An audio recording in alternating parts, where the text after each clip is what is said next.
Hello everyone. आज की इस वीडियो में हम उन बच्चों के बारे में बात करेंगे जिन्हें मुझसे बहुत सारे क्वेश्चंस पूछने की कोशिश की है। उनके आंसर उनको मिले हैं, लेकिन सेम क्वेश्चन और भी बच्चों के हो सकते हैं। जैसे कि पहला क्वेश्चन है कि सब्जेक्ट जो लेना है वो हमें क्लास 10 के बाद क्या लेना है।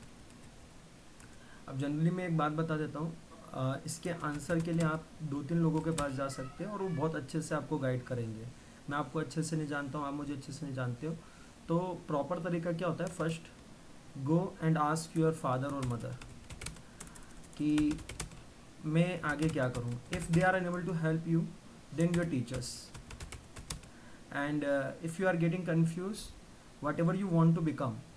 मैं बात वापस बोल रहा हूँ, जो आपका एम है लाइफ को लेकर के कि मैं क्या बनूँ, है ना, aim or goal whatever you have to take that subject which make your aim or goal easy. ये इसका आंसर एक परफेक्ट है कि पहले आपको मम्मी पापा से पूछना चाहिए कि मुझे 10 के बाद क्या सब्जेक्ट लेना चाहिए, आपको क्या क्वालिटीज़ दिखती है मुझसे कि मैं इस सब्जेक्ट में अच्छे से काम कर सकता हूँ। अगर कंफ्यूज हो तो then go to teacher, then also if you are confuse then you should go with your goal, your dreams, whatever you have in your mind कि मैं ये सब्जेक्ट लेके पढ़ लूँ। ठीक है, ओके। ये बहुत इंपॉर्टेंट क्वेश्चन था, बहुत सारे बच्चों का कंफ्यूज है अभी भी 10th के रिजल्ट के बाद भी। Then courses after class 12। जो बच्चों का क्लास 12 का रिजल्ट है वो भी कंफ्यूज है। उनने पूछा सर हम अब क्या करें, हमारा कहीं पे अच्छा रिजल्ट नहीं आ रहा है, हमारा रिजल्ट भी अच्छा नहीं गया। अब ध्यान से सुनना, आप एक गूगल पे ना ये देखिए, गूगल पे जा कर के ये सर्च करिए कि स्कोप आफ्टर 2024 क्या क्या फील्ड है। जैसे एआई की फील्ड है, बहुत एडवांस जा रही है ना। हार्डवेयर की फील्ड इंडिया में बहुत फेमस होने वाली आने वाले कल में, है ना। आयुर्वेदिक जो मेडिसिन्स होते हैं, लोग उस तरफ बहुत रुझान कर रहे हैं। ठीक है, तो कुछ चीज़ें आपको अलग अलग सब्जेक्ट से रिलेटेड मिल सकती है।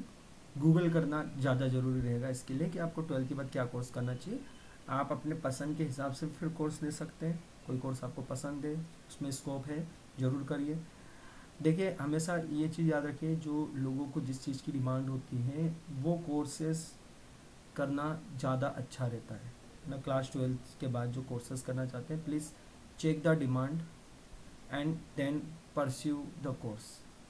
ओके, नेक्स्ट क्वेश्चन था कि सर बहुत ज़्यादा सुन रहे हैं हम एआई के बारे में, इसका फ्यूचर क्या होने वाला है, क्या हमें अभी एआई पढ़ना चाहिए। Yes of course you should learn AI. देखो इसके आंसर के लिए मैं ये बोलूँगा कि learn AI if you are good in mathematics as well as in coding. आपको कोडिंग और मैथमेटिक्स अच्छे से आती है तो आप एआई कोर्स जरूर करिए, फ्यूचर है ये, है ना। But remember her cheese replace नहीं हो सकता, है ना। आज के समय हमें हर कोई बोल रहा है एआई एआई एआई। एआई सब कुछ रिप्लेस नहीं करने वाला।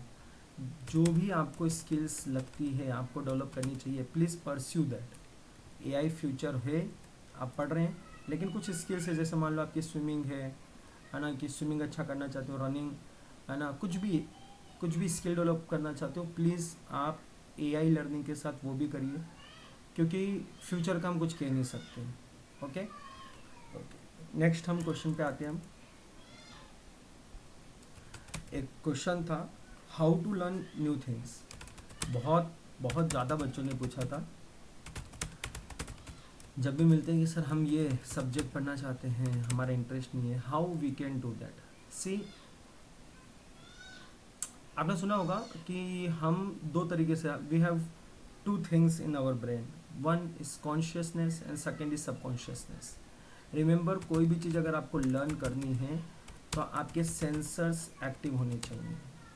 ओके, सेंसर एक्टिव होने चाहिए, एज वेल एज आप सबकॉन्शियसली उस चीज़ में काम करो, सबकॉन्शियस माइंड को उसमें लगा दो। सबकॉन्शियस माइंड को कैसे लगाओगे, जब आप बार बार उसका रिवीजन करोगे, ऑटोमेटिकली आपका जो सबकॉन्शियस माइंड है वो एक्टिव हो जाता है और उस चीज़ को जल्दी जल्दी सीखने लग जाता है।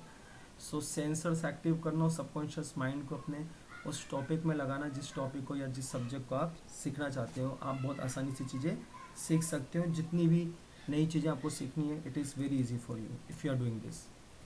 नेक्स्ट क्वेश्चन था रेडिएशन।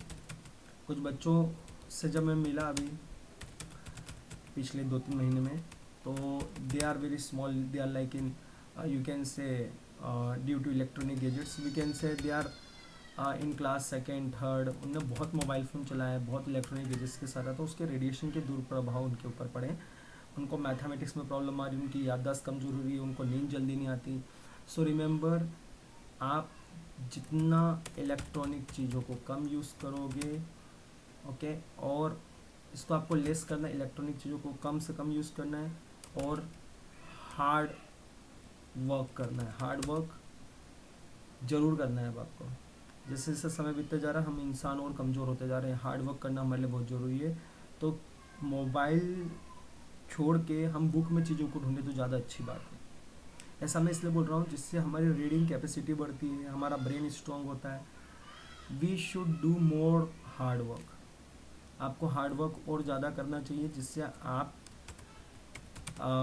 एक तरह से फिज़िकल एक्टिवनेस आपके अंदर आनी चाहिए, ठीक है। ओके, नेक्स्ट क्वेश्चन के ऊपर मैं जाऊँगा। How to reduce. सर हम कुछ भी कर ले, रेडिएशन के बीच में रहना पड़ता है। I have to use my smartphone, I have to use my laptop with internet. So how I can do that? How to reduce the radiation which is passing through from me. So radiation कम करने का सबसे आसान तरीका ये है, if it is very important then only use it. You know कि आपके पास एक बुक है, आपको पता है कि आपके पास ऑफलाइन कुछ वीडियोस है जिससे आप चीज़ें पढ़ सकते हो, go with offline mode, okay. आप एयरप्लेन मोड ऑन करिए और अपने मोबाइल से पढ़िए, राइट। एयरप्लेन मोड आपने ऑन किया और आपके मोबाइल के थ्रू आप पढ़ रहे हो जो भी आपके पास कोर्स है ऑफलाइन, ये सबसे सही तरीका होगा, ठीक है। अब ये जो 6 क्वेश्चन सबसे इंपॉर्टेंट थे, इसके बारे में मैंने आपको बता दिया। और भी अगर क्वेश्चन हो आप कमेंट्स में दे सकते हैं, जैसे मैं फ्री होता हूँ उनके आंसर्स ज़रूर आपको दूंगा। Thank you very much.